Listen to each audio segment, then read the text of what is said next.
I really just think it's a waste of time and a waste of space. But for one word, I'd say Islamophobic, because that's what it is.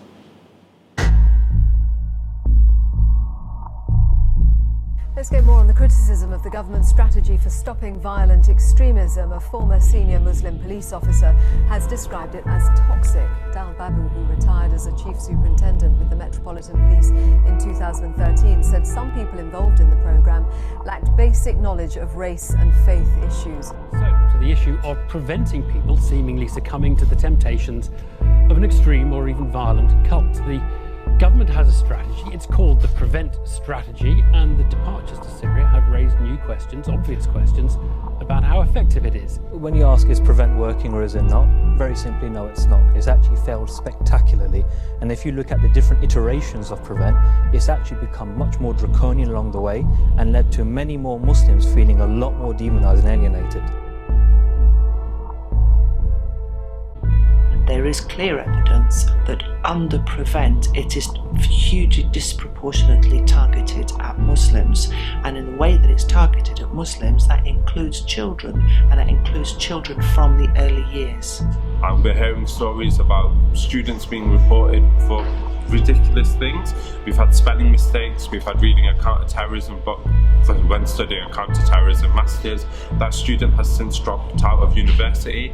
We've had a student in a FE college, in a FE place in Bradford, who was reported for wearing a headscarf, and we've had a student that was questioned because they asked if there's anywhere to pray. They're the kinds of things we're seeing as reports to Prevent.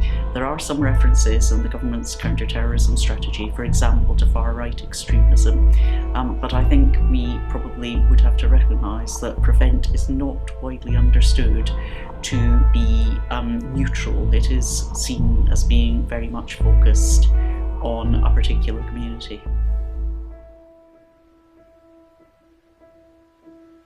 See, it's things like that kind of get to me, because Islamic ideology is nothing to pose a threat. These things that happen in the media, this ISIS and these things, these attacks that go on, do not represent Islam. They're just people who've gone off track. That is not the teachings of the Quran or the Sunnah. That is not what we're taught to do. We as Muslims are taught to be peaceful. Abide by the law of the land that you live in. Live peacefully with one another, not to just go and do these horrific attacks that these people do. So again, everyone's been painted by the same brush. Just because the guy who did this attack was wearing a thobe doesn't necessarily mean that all Muslims are bad. It's like other attacks have taken place, from people from different backgrounds, different religions, but everyone wouldn't get branded for that. So why Muslims? Why are they targeting Islam? I'll tell you something about this university. This university used to have a department of Middle Eastern and Islamic studies. For example, there were courses to do with women in Islam, Islam and the law, Islam and literature, and in the sort of combined honours, different people, if you were taking law, you could also take a module. If you were taking literature, you could also take a module from the Department of Middle Eastern and Islamic Studies, and people from the community, such as nurses and police, also signed up to these courses.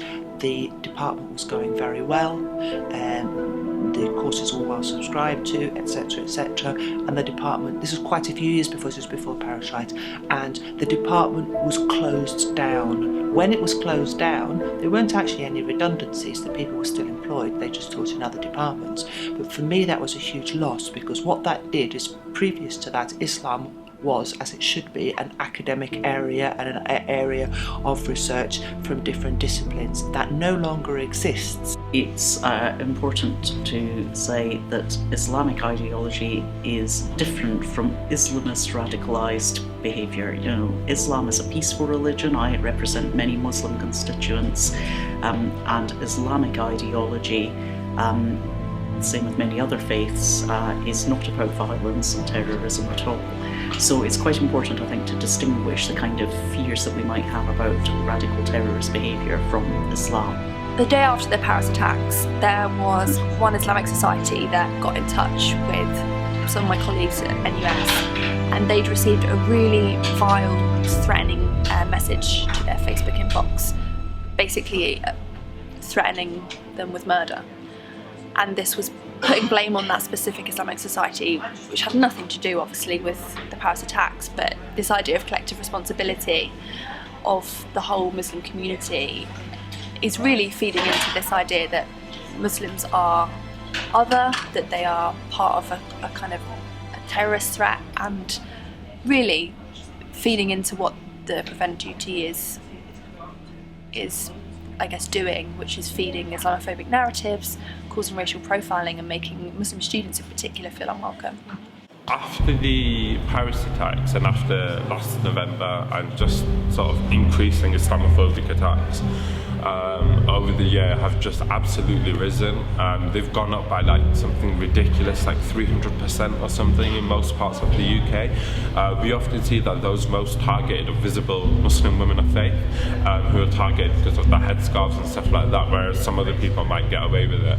And what we're actually seeing is people are being attacked if they're perceived to be Muslim, and this is really important because a lot of people often forget that just as well as Muslims being targeted, people are just attacking people they perceive to be Muslim, which often might not be people from a Muslim background. Like various people often forget the first victim in sort of revenge attacks after 9/11 was a Sikh man, and people are just being targeted, and it's incredibly difficult because what we're seeing is this more hostile climate being fostered around the UK. We're constantly getting stories of like people being attacked, people having slurs on them, especially in like public transport and stuff like that.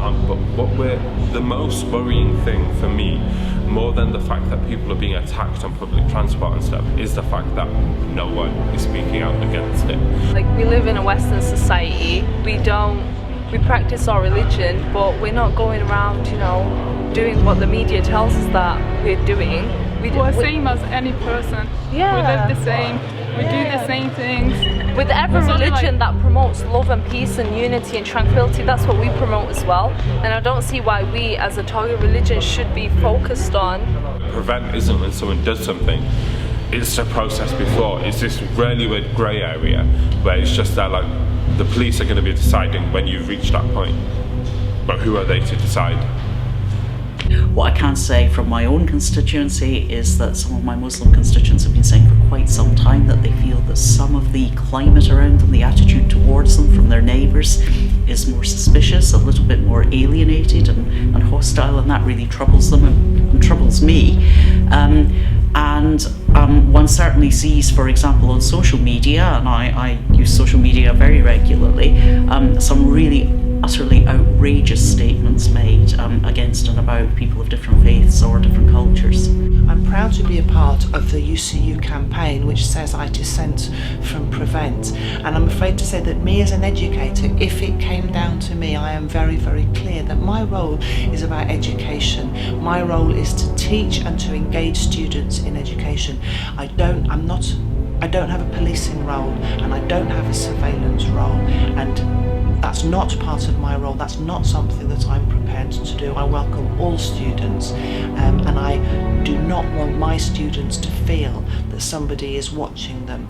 If people are experiencing abuse, Islamophobia, hate crime, they should tell the police, they should tell the university authorities, and I would encourage them to report to Tell Mama, because that is a good way of us collecting across the country a picture of the trends, whether this is becoming a worryingly increasing phenomenon, and so that we can start to think as a country about the policy response to that.